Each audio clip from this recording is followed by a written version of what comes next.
guys in the dark.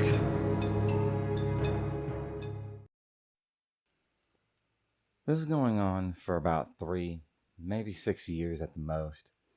I haven't told anybody about it either. Neither my family or my friends know about this. And when I was 11 years old, I would get bullied a lot. They would call me fat, but still want to be chubby person, like that Ghostbusters marshmallow guy, Mr. Stay Puffed.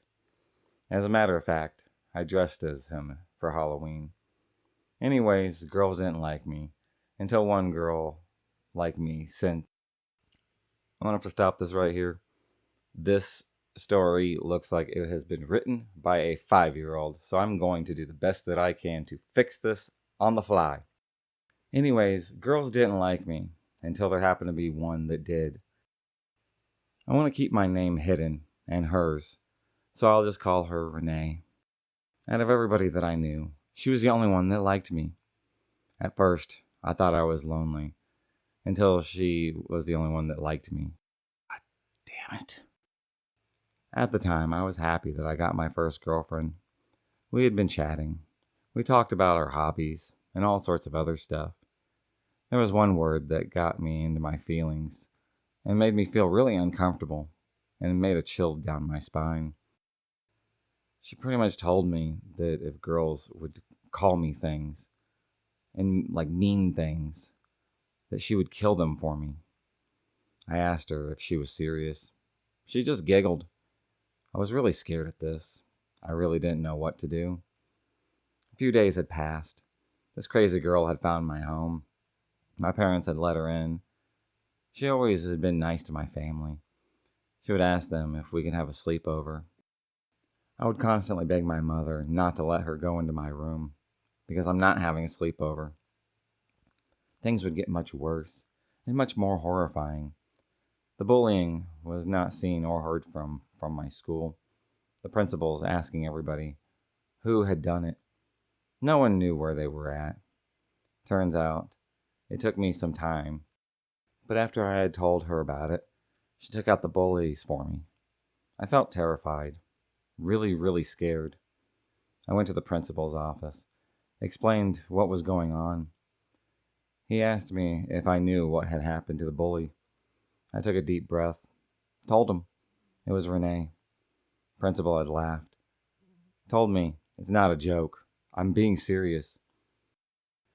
It took some time, but eventually he saw my dead serious eyes. He called on the speaker, telling Renee to come to the office. She had came, thinking that we finally had met, and asked me, "What's wrong, babe? Why are you here in the principal's office?" I told the principal about everything, you sick fuck. She had laughed, like an insane person would. The principal would calm us both down, and then asked about what had happened to the bully. Her reply was, "I only did it for my love, and it hurt my heart, so I just took them out." Renee had kept on laughing, like an insane, crazy person. The principal had told me to tell everyone to call the police. I had went to my teacher, told her to call the police. She called them after I explained everything. Then suddenly, the door had bust in. It happened to be her. She somehow was holding a knife. The knife was sharp at the end, so you could definitely tell that she was ready to stab somebody. She happened to have seen a girl in our class. She charged right at her. And she knew that she was going after the girl because of the words that she had spoken. I have no choice but save her. So I tackled her. I pinned her down and yelled for my class to get out. I waited for the cops to come. The girl, on the other hand, saw me save her. She told me thank you, and then she left. Renee had heard this. Yelled, "I'll fucking kill you. Even that slut bitch." Cops came quickly. They saw me pinning her down. They had arrested her. And everybody happened to be safe. It had been word of mouth, and it would pass down from the 5th grade to the 10th grade. But everybody wanted to know what had happened right after. Well, as 5th grade had passed, and I went to the 6th grade, the principal happened to call me out, told me and everybody that I was a hero, that I saved my class, and everybody was cheering me on. It turns out that the whole school had heard about what had happened in my class. I found out later that that girl that Renee was chasing after was actually a girl that liked me.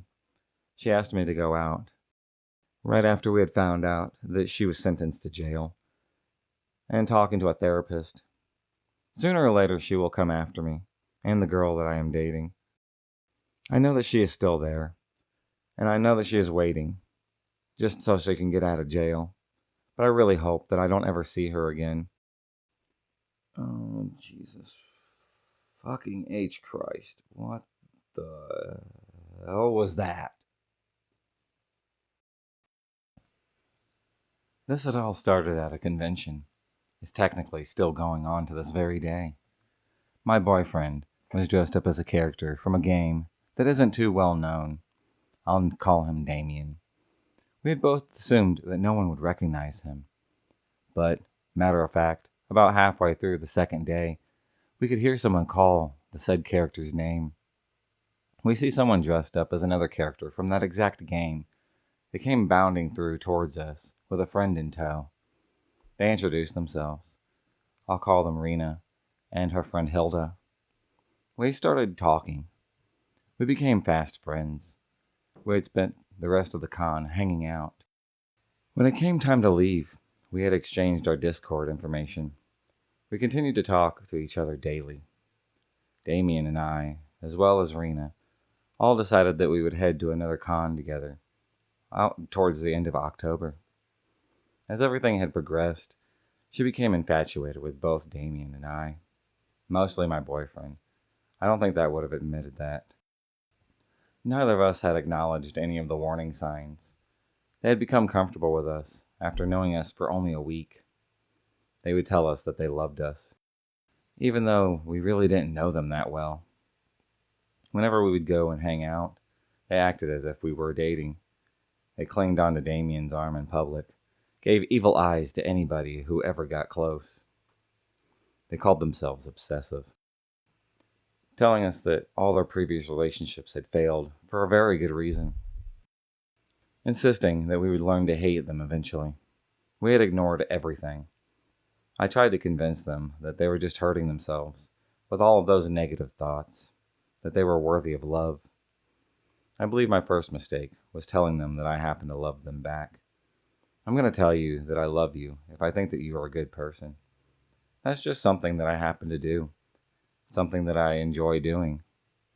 But they took it to heart, and not exactly in a good way.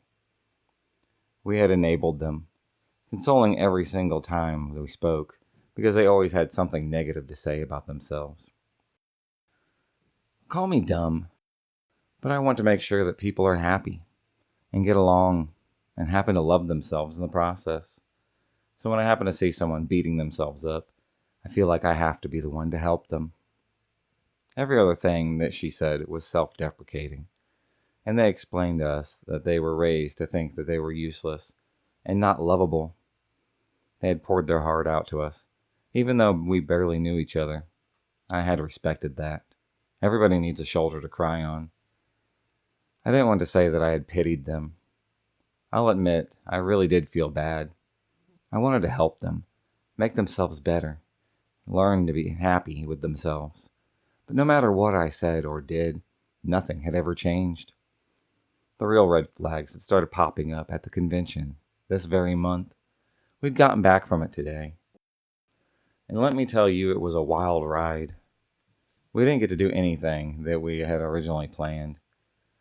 Rena had fixated on the idea that they had come with us, this convention simply in order to have sex with Damien. They didn't care about the con. They just wanted to be with us as often as humanly possible. They wanted to get intimate with a man that they didn't even know. He ended up faking being in a bad mood every time that they were brought up, just so they would drop it. It upset us greatly to see him like that. I have a tendency to make others' emotions onto myself. I have an awful time at a con that I normally would have enjoyed. He didn't get a chance to tell me that he was faking it. Every single time he tried to tell me, or even message me about it, there she was, getting all up in his space. They had given us presents while we were there. I got a lovely necklace, which I now wear with my other ones. Damien had gotten a bottle full of pill capsules, each with a different smiley face, containing unique love letters, things like that. She had insisted that he open at least one of them while they were at the convention. He told them that he didn't want to. Back in the hotel bed that very night, Rena had told us that they were going to kill themselves so that they wouldn't have to leave us, among other things like that.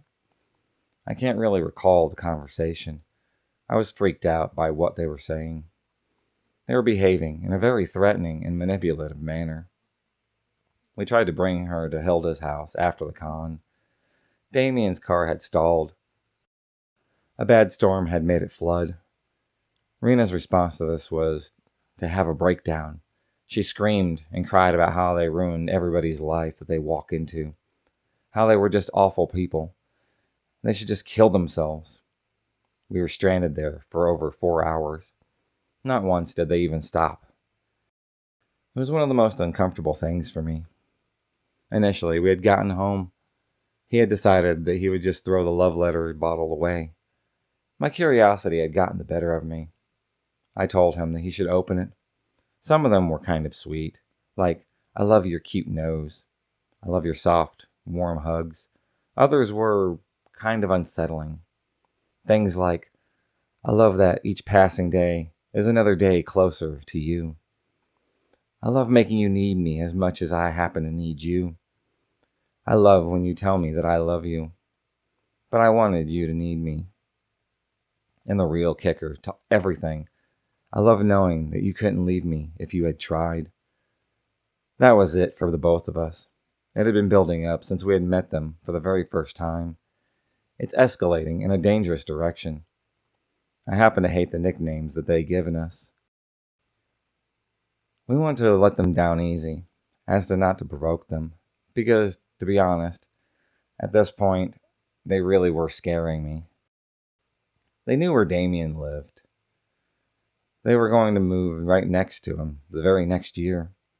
All we can really do at that very point is just pray that they don't do anything rash about it. Funny part about everything, Rena had been continuously obsessive towards the both of us, even going as far as to ask me to call them my girlfriend. They happen to be gender fluid, and they commonly use more feminine terminology. We had both showed interest in her, romantically and sexually. I had noticed that they had took said interest as a go-ahead to just open up with us and come on to us. Damien had told me about faking a bad mood, because it happened to be the only thing that he could think of doing in that very situation. I really don't blame him for it. He gets stressed and panicked in situations where he feels backed into a corner. He was afraid of her lashing out if he had told them no. Both Damien and I happen to suffer from issues that stem from our upbringings. We find ourselves in scenarios like this. We never really know what to do. We just act on an instinct. Mine told me to shut up, let people walk all over me. His telling him to become moody in order to get people to not want to talk to him at all, even though his attitude only made them want to talk to him more. He ended up feeling like he needed to apologize to them for trying to deter their abnormal behavior. We're all in our 20s, which I should have mentioned before. I believe that the ordeal is over now. She randomly decided that they hated Damien, and I, for no reason, blocked us on Discord. I had contacted Hilda, and we had a long discussion about many of the things that I had mentioned. We agreed to just stay friends. I told her that I won't be attempting to reconcile anything with Rena, or anything like that, which she was just fine with. She told me that Rena had acted like this with most of their exes, including Hilda herself. She then told me that Rena had their blood on each of the love letters in that pill bottle that they happened to give Damien. Why she didn't try to stop them is beyond me. I'm really glad that we ended up throwing those away. I don't understand why she is still friends with Rena after all of this fucked up shit. But it's not my job to dictate people's relationships. Anyways, I really hope that this is truly over.